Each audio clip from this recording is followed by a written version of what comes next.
May want to get out on the ice, do things like skate, but conditions not that safe yet. You may remember this video we showed you earlier this week, two people falling through the ice at Knick Lake. Those folks who fell through are fine, but we would like to help prevent things like this from happening to you if we can. That's right. Joining us live at Westchester Lagoon in Anchorage, meteorologist Bailey Braun taking a look at ice thickness this season and how you at home can stay safe. Bailey.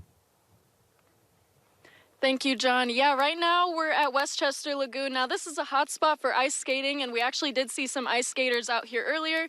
I was a little worried because I wasn't sure if it met the minimum threshold for what a person can stand on for ice, but I did bring my yardstick, and we measured out about 4.5 inches, and that is the minimum that a person can stand on for either skating or fishing, and so that's good news. So Westchester Lagoon seems to be a good spot for ice skating. Now, that doesn't mean that every place is going to be, but right now, I mean, just because the minimum threshold is 4 inches, that doesn't mean that you can quite operate any machinery on ice just yet. You need about 5 to 7 inches for a snow machine or an ATV. You need about 9 to 12 inches for a small car, and then anything over 12 inches or a foot for an SUV or even a truck. So even if you're not recreating, you know, sometimes you may find yourself in a dangerous situation.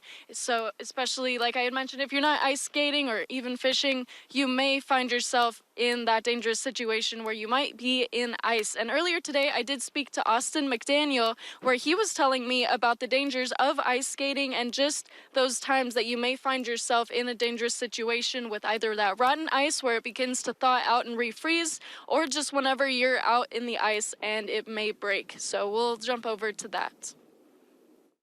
Especially right now in the shoulder season, make sure you're keeping an eye on kids and pets.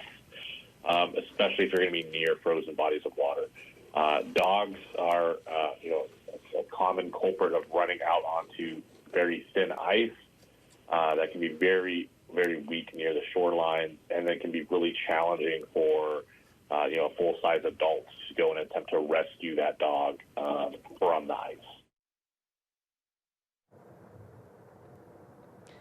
And as Austin had mentioned, you need to make sure that you're looking after your pets and your children. But one popular thing that children do love is that ice skating. And you can check in with your local parks departments and their websites for any ice maintenance updates. And for here in Anchorage, we haven't quite gotten there yet where the ice maintenance has started for the season, but it is coming up. So be sure to check on your updates. Bailey Braun, Alaska's news source. All right, Bailey, thank you so much.